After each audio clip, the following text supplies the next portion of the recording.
চোখটা লাল হয়ে গেছে, কিচ্ছু বললেন না। টুকটুক টুকটুক করে পানিটা নিয়ে বাড়ি গিয়ে পাত্রটা নামিয়ে দিয়ে বসে আছে, মনটা খুব মরা। হয়তো হামজার বিবি জিজ্ঞাসা করছে, কি হলো তোমার, আঘাত লেগেছে? বললে না। কেউ খারাপ কথা বলেছে? বললে না। কেউ মেরেছে? বললে না। তাহলে কি বাচ্চাদের কথা মনে পড়েছে? বলে না মা না। বলে তবে? বলে কাবার কাছে পানি আনতে গিয়েছিলাম তো, জামজাম থেকে পানি নিয়ে যখন ফিরছিলাম দেখলাম সেই হতভাগা আব্দুল্লাহর বেটা, সেই যে আমিনা, সেই এতিম বাচ্চাটা, তাকে তোমার ভাসুর এমন ভাবে মেরেছে আর এমন ভাবে রক্তাক্ত করেছে, ধুলার উপরে পড়ে ছটফট করতে করতে নিস্তেজ হয়ে গেছে। আমি দেখে এসেছি, মনে হয় এতক্ষণ মারা গেছে, আর বেঁচে আছে কিনা জানি না। হামজার বিবির ভেতরটা চুরমার হয়ে গেছে, ভেতরটা একেবারে চাকনা চুর হয়ে গেছে, কিন্তু ফাঁকে আসতে পারছে না, চুপচাপ রয়ে গেছে। আমার আব্বাজান, আমার আল্লাহওয়ালা ভাইয়েরা, জ্ঞানীজনরা, সুধী মানুষেরা চুপচাপ রয়েছেন।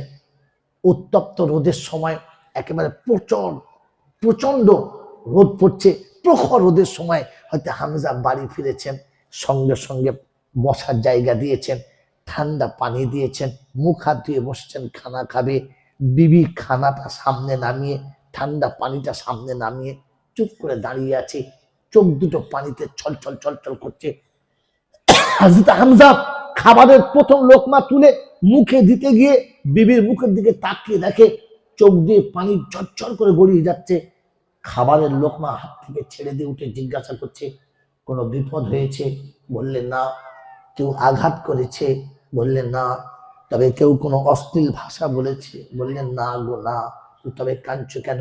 বলছে শোনো, তোমার দিকে তাকিয়ে আমি কাঁদছি। বলছে আমাকে কখনো দেখো নাই? বলে দেখেছি, কিন্তু আজকে যে দৃশ্যে দেখছি এই দৃশ্যের সঙ্গে দেখি নাই। বলে কি?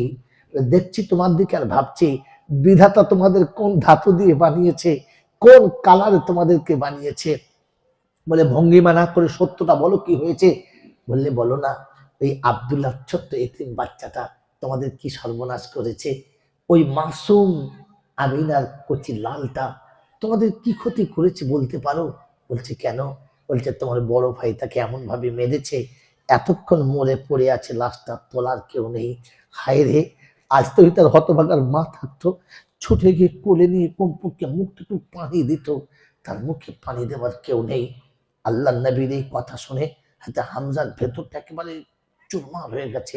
উঠে দাঁড়িয়ে বললেন, বিবি শুনে রাখো, যদি এর পূর্ণ বদলা না নিতে পারি, ক্ষুধার খাবার ছাড়লাম, তৃষ্ণার পানি ছাড়লাম, আর প্রতিজ্ঞা করে গেলাম বদলা না নিলে স্পর্শ করব না। ওই সময় হামজার বিবি একটু সুযোগ বুঝে তাকিয়ে দিতে বলেছে, তোমাকে চিনি, তোমাদের জাতকে আমি চিনি। ওটা আমার সামনে বললে, বড় ভাইয়ের সামনে গেলে তো বাস লেজ গুটিয়ে যাবে, আর কিছুই বলতে পারবে না। সেদিন বড় তীক্ষ্ণতার সঙ্গে তেজ বাড়িয়ে দিয়েছে, বললেন না, কথা দিচ্ছি সোনের বদলা নিয়ে আসবো, তাহলে সূর্য দুজনের জন্য নয়, একজনের জন্য উঠবে। হচ্ছে হামজা তখনই শিকার থেকে ফিরেছে, মেজাজ গরম হয়ে রয়েছে। আমার আল্লাহওয়ালা ভাইয়েরা, জ্ঞানীজন সুধী মৌসা কাবার কাছে ছুটে চলে গেলেন, আর গিয়ে দেখে আবু জেহেল তার দলবলকে নিয়ে, তার সাথী সঙ্গীদের নিয়ে একটা খুশি আর আনন্দের বাজার বসিয়েছে। আজ থেকে দুশ্মন নেই, বিপক্ষ পার্টি কেউ নেই, বাঁশও নেই, বাঁশিরও কোনো কায়দায় নেই, রাস্তা আমাদের ক্লিয়ার। হযরত হামজা দূর থেকে দেখে ভেতরে অত্যন্ত কষ্ট পেলেন, আর ছুটে গিয়েই বড় ভাইয়ের সামনের মাথার চুলগুলো খাপড় মেরে ধরে তুলে দাঁড় করালেন। যেমনি বড় ভাইয়ের মাথার চুল ধরে তুলে দাঁড় করিয়েছে, আবু জেহেলের দলের লোকেরা একসঙ্গে তীর তুলেছে। আবু জেহেল বললে, খবরদার মারবি না, ওটা আমার ভাই, আমার সঙ্গে যা ব্যবহার করছে আমি বুঝে নেবো, ওর সঙ্গে তোমরা কিচ্ছু বলবে না। ওই মহেশনগরের বাবাজিরা অনুরোধ করে বলি, আবু জেহেল নিজের ভাই চিনতে পেরেছিল, আজ আমি আমার ভাই চিনতে পারি নাই রে, তাই আমার ভাইকে আমি মার্ডার করেছি, আমার ভাইকে আমি খুন করছি, আমার ভাইকে আমি দুনিয়া ছাড়া করছি। আবু জেহেল বলেছিল, আমার ভাইয়ের গায়ে তোরা হাত দিবি না, এই আমার ভাইয়ের গায়ে হাত দিবি না, মেরেছে আমাকে, আমি বুঝে নেবো। আমার আল্লাহওয়ালা ভাইরা, হযরত হামজা হাতে ধনুক ছিল, জোর চালিয়ে দিয়েছে, সামনের কপালের কাছে চামড়া ফেটে ঠিক দিয়ে রক্ত বেরোচ্ছে, হাত দুটো রক্তে লাল হয়ে গেছে। আর বলছে, বড় ভাই, ওর বাপ আছে, তোমাকে আমাকে বাপের মতো সম্মান করে, ওর মা আছে, তোমার আমার বিবিকে মা বলে, কি করে মারলে তুমি, কি করে মারলে তুমি? ওই এতিমের গায়ে হাত তুলতে তোমার একটু লজ্জা লাগলো না? তোমার একটু ঘৃণা লাগলো না?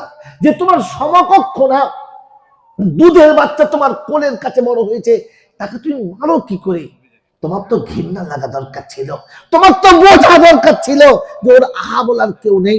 আমার আল্লাহ বলা ভাইরা, আমার জ্ঞানী জনরা, সুধী মানুষেরা, আমার সোনামণি মায়েরা, বোনেরা, আমার বুদ্ধিজীবী বাবাজিরা, আমি আপনি ঠান্ডা মাথা শুনে রাখি, আল্লাহ নবী সাল্লাল্লাহু আলাইহি ওয়াসাল্লামের চাচা হামজা সেদিন আবু জেহেলের কাছ থেকে হাত ছাড়ার আগে বললে, শোনো বড় ভাই, এর পরে যদি কোনোদিন মুহাম্মাদের গায়ে চুলের আঁচড় লাগাও, তাহলে পৃথিবীর সূর্যের আলো তোমার একার জন্যে, তাহলে আমার একার জন্য উঠবে, দুজনের জন্য আর কখনো উঠবে না।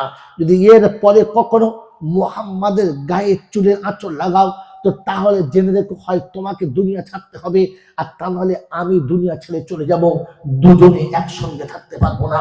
এই প্রতিজ্ঞা দিয়ে বড় ভাইকে ছেড়ে দিয়ে টুক টুক টুক টুক করে চলে গেলেন। আমার আল্লাহ ভাইরা, জ্ঞানীজনরা, সুধী মানুষেরা, ওদিন দুশ্মন আবু জেহেলকে তাতিয়েছিল, তোমার ভাই বলে ছেড়ে দিলে, তোমার ভাই বলে কিছু বলতে দিলে না, আমাদের নেতা রক্তাক্ত, তোমরা কিছু বলতে পারবো না। সেটা আবু জেহেল বলছিল, খবরদার, নেতা তোমাদের হতে পারি, ওটা আমার মায়ের পেটের ভাই, ওর সঙ্গে আমার ঝগড়া করার কোনো কারণ নাই, ওর সঙ্গে ঝগড়া করে আমি আমার দূরত্ব বাড়াতে চাই না। হে মুসলমানের ছেলে, ভুল হতেই পারে মানুষের, ভুল হতেই পারে প্রতিবেশীর, ভুল হতেই পারে আমার একটা ভাইয়ের, তাই আমার হাতে রক্তাক্ত করে আমার ভাই থেকে আমি আর দূরে সরিয়ে না দিই, আমার ভাই থেকে কোলের কাছ থেকে সরিয়ে না দিই, আমি আমার ভাইকে যেন ভুলে না যাই। বিশ্বনবী জনাবে মুহাম্মদ রাসূলুল্লাহ সাল্লাল্লাহু আলাইহি ওয়াসাল্লামের লাশটা কাবার কাছে পড়ে আছে, ছুটে চলে গেলেন, দাঁড়ে তাড়াতাড়ি চলে গেলেন, কাছে গিয়ে দেখে রাসূল নাই, বাচ্চা নাই, জমাট বাঁধা রক্ত পড়ে আছে, থান থান রক্ত পড়ে আছে, রক্ত চারিদিকে ছড়িয়ে আছে, ধুলো মাখা রক্ত পড়ে আছে, মুহাম্মদ নাই। হামজা ভাবলেন, তাহলে মনে হয় মারা গেছে গো, আর মনে হয় দেখা হবে না। এদিক ওদিক তাকাতে লাগলেন। আমার আল্লাহ ভাইরা, কোরআনের এই তর্জমা শোনার পরে যখন কাবার জিয়ারতে গেছি, ভাবছিলাম রাসূলকে কোথায় বসিয়েছে, পাশেই ছোট্ট পাহাড়, তাকিয়ে দেখি মাটির পাহাড়, আজও মাটির ছিল, এই কয়েক বছর হলো পাহাড়টা সরিয়ে দিয়েছে। আমার আল্লাহ ভাইরা, এই মাটির পাহাড়ের কাছে আল্লাহ নবীকে তুলে নিয়ে গিয়ে সাহাবারা বসে আছেন, এতিম, গরিব, অসহায়, দুর্বল, নিঃস্ব, এই সাহাবারা রাসূলকে চারিদিকে ঘিরে বসে আছেন। হামজা দেখতে পেলেন ওই দূরে ভিড় ভিড় করে বসে আছে, মনে হচ্ছে ওখানেই আছে, যাই গিয়ে দেখি, তাই পা পা করে পাহাড়ের উপর চাপতে শুরু করেছে, একদম কাছাকাছি চলে গেছে। একজন সাহাবা যেন বলে ফেললেন, ইয়া রাসূলুল্লাহ, ইয়া হাবিবাল্লাহ, মনে হচ্ছে আপনার চাচা আসছে। আল্লাহর নবী মাথা নিচু করে বসেছিলেন, সাহাবারা মাটি তুলে গুঁড়ো করে এই ফাটা জায়গার উপর দিয়ে চেপে ধরে রাখছিল রক্ত বন্ধ করার জন্য। আল্লাহর নবী আর নয়নে তাকে দেখলেন, চাচা দেখতে দেরি, দু চোখ দিয়ে পানি ছুটতে দেরি করে নাই, চরচর করে কাঁদছেন, মাথা নিচু করে বসে আছেন, চোখ দিয়ে পানি দরদর দরদর করে গড়াচ্ছে, কিচ্ছু বলেন নাই, চুপচাপ বসে আছেন।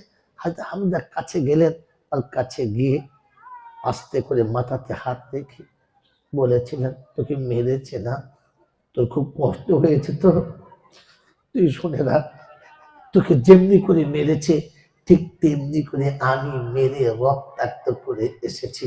আল্লাহ নবী সেদিন বলেছিলেন, চাচা, জন্মের আগে যার জন্মদাতা মরে যায়, জ্ঞান পাওয়ার আগে যার গর্ভধারিণী মরে যায়, এই পৃথিবী মার খাওয়াটা তার পাওনা থেকে যায়। আর যদি আমার আব্বা বেঁচে থাকতো, আমাকে কোলে করে নিয়ে গিয়ে জিজ্ঞাসা করতো, বড় ভাই, কোন অপরাধ আমার বাচ্চা কেমন করে মেরেছো বলতে পারো? আমার বাচ্চা অন্যায় করেছিল তাই বলে এরকম করে কেউ মারে? এটুকু বলার মতো আমার কেউ নেই গো চাচা, আমার কেউ নেই। আর যদি আমার মা বেঁচে থাকতো, আমাকে কোলে করে তুলে নিয়ে আঁচলে আমার মুখটা মুছে, একটু ঠান্ডা পানি আমার মুখে দিত, সে দেওয়ার মতো আমার কেউ নেই। আল্লাহ নবী সাল্লাল্লাহু আলাইহি ওয়াসাল্লামের চাচা সেদিন আল্লাহ রাসূলকে তুলে বুকে জড়িয়ে ধরে বলেছিল, এমন করে বলিস না, এমন করে বলিস না, আর এমন করে বলে আমাকে লজ্জা দিস না, আমি রক্তাক্ত করেছি। আল্লাহর নবী সেদিন জিজ্ঞাসা করছে, চাচা আমার জন্য আপনি আপনার বড় ভাইকে মারলেন, রক্তাক্ত করলেন, ক্ষুধার খাবার তৃষ্ণার পানি ছেড়ে দিয়ে চলে এলেন, আপনি আপনার ভাইকে মারতে কোনটা করলেন না, কেন মারলেন বড় ভাইকে? সেদিন হামজা বলেছিলেন, আমি তোমাকে খুব ভালোবাসি, আমি তোমাকে সত্যি খুব ভালোবাসি, তাই তোমার কষ্ট দেখে আমি আর সহ্য করতে পারি নাই, বড় ভাইয়ের গায়ে হাত তুলে ফেলেছি। আল্লাহ রাসূল আবার কেঁদে গেলেন, চাচার গলা ধরে বললেন, চাচা শুধু আপনি আমাকে ভালোবাসেন, আমি আপনাকে ভালোবাসি না, শুধু আপনি আমাকে ভালোবাসেন, আমি আপনাকে ভালোবাসি না, আমি আপনাকে ভালোবাসি না। ও চাচা, কাল কিয়ামতের ময়দানে আমি নবী দাঁড়িয়ে থাকবো, আমার উম্মত একটা একটা করে জান্নাতের বাগানে যাবে, আর আপনার গলাতে গামছা দিয়ে ফেরেশতারা টেনে নিয়ে জাহান্নামে যাবে। আমি রাসূল কি করে সহ্য করব বলেন?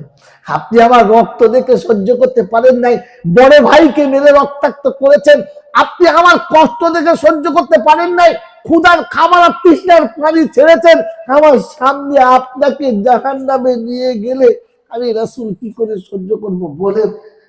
চাচা আপনি যদি কলেমা না পড়েন তো তাহলে আমার আর কিছু করার থাকবে না, তাই আমাকে আঘাত লেগেছে, আপনি কষ্ট পেয়েছেন, যদি আমার কষ্ট নিবারণ করতে চান, আমার কষ্ট দূর করতে চান, আমার এই ফেটে যাওয়া মাথার উপরে একবার শাহাদাতের কালমা পড়ে আপনি ফুঁক দিয়ে দিন, আমি রাসূল সব দুঃখ ভুলে যাব, সব ব্যথা ভুলে যাব। ওদিকে হযরত হামজা পাহাড়ের উপর দাঁড়িয়ে বলেছিল, আশহাদু আল্লা ইলাহা ইল্লাল্লাহ আন্না মুহাম্মাদুর রাসূলুল্লাহ, সাক্ষী দিচ্ছি আল্লাহ এক, আর এটাও সাক্ষী দিচ্ছি তুই মুহাম্মদ রাসূলুল্লাহ। আমার আল্লাহওয়ালা ভাইরা, মহেশনগরের বাবাজিরা, আল্লাহর নবী তার চাচাকে শোনাচ্ছে, চাচা বলো না তুমি কলমা না জানলে আমি কিয়ামতের ময়দানে তোমার জন্য কিচ্ছু বলতে পারবো না, তোমার জন্য কিচ্ছু করতে পারবো না। আমার আল্লাহওয়ালা ভাইরা, গজলে শোনাচ্ছিলাম, ওহুদের প্রান্তরে চাচা আমির হামজা যখন শহীদ হয়ে গেল, আজও যারা কামুক মক্কায় গেছে, আজও যারা ওমরায় গেছে, আজও যারা মদিনায় জিহাদ করতে গেছে, ওহুদের পাহাড়ের পাশেতে ৭০ জন সাহাবা এক জায়গাতে শহীদ শুয়ে আছে, ৭০টা শহীদ শুয়ে আছে।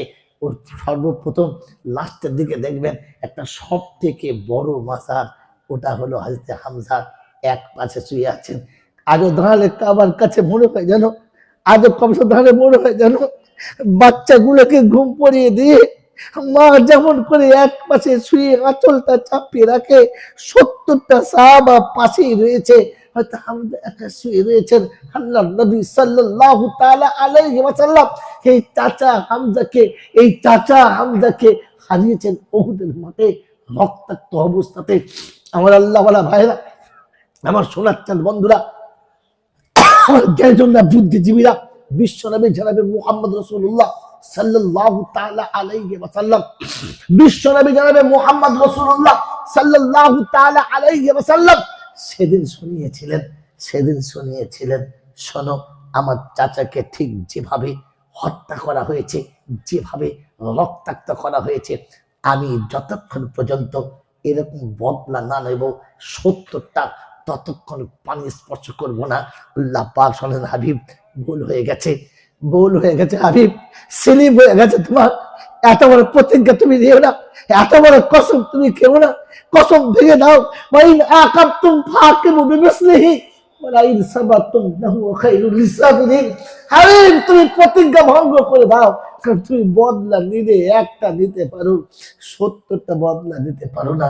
আল্লাহর নবী সাল্লাল্লাহু আলাইহি ওয়াসাল্লাম প্রতিজ্ঞা ভঙ্গ করে দিলেন, আর ক্ষমা করে দিলেন। তারিখ অনেক করুণ আর অনেক লম্বা। ওই মুসলমানের ছেলে বিশ্বনবী জনাবে মুহাম্মদ রাসূলুল্লাহ সাল্লাল্লাহু আলাইহি ওয়াসাল্লাম যেদিন মক্কা ছেড়ে মদিনার পাদদেশে এসেছিলেন, আর মদিনার কচি কচি বাচ্চাগুলো, এতিম বাচ্চাগুলো আল্লাহ নবী অপেক্ষায় দাঁড়িয়েছিল মাকামে হাজরা পার। আল্লাহ রাসূল যখন মক্কার বর্ডার ক্রস করে চলে এসেছে, আমার আল্লাহওয়ালা ভাইরা, জ্ঞানীজন্য শুনি নওশা সানিয়াতুল বেদায়াতে আল্লাহ নবী এসেছেন, মদিনার বাচ্চারা দেখতে পেয়ে ছুটে এসে বলেছিল, তালাল বদরু আলাইনা মিন সানিয়াতিল বিদাহি ওয়াজাবা শুকরু আলাইনা মা দা লিল্লাহি দাই। আল্লাহ রাসূল সব বাচ্চাদের কবিতা শুনে কবিতা আবৃত্তি শুনে এত খুশি হয়েছিলেন, উটের পিঠ থেকে নেমে মদিনার কচি কচি বাচ্চাদের মাথায় হাত থেকে বলেছিলেন, ও মদিনার কচি কচি বাচ্চারা, আমি আমার মাতৃভূমি ছেড়েছি, শৈশব আর কৈশোরের জায়গা ছেড়েছি, আমার যৌবনকালের জায়গা ছেড়েছি, সব ছেড়ে তোমাদের কাছে এসেছি। কোনোদিন তোমরা আমাকে মদিনা থেকে চলে যেতে বলবে না তো? মদিনার বাচ্চারা প্রতিজ্ঞা করেছিল, প্রতিজ্ঞা নিয়েছিল, ইয়া রাসূলুল্লাহ, ইয়া হাবিবাল্লাহ, হাসতে হাসতে প্রাণ ত্যাগ করবো, তবু আপনাকে কোনোদিন মদিনা ত্যাগ করতে দেব না, দেব না, দেব না। মদিনার এতিমের কথা আল্লাহ কবুল করে নিয়েছেন।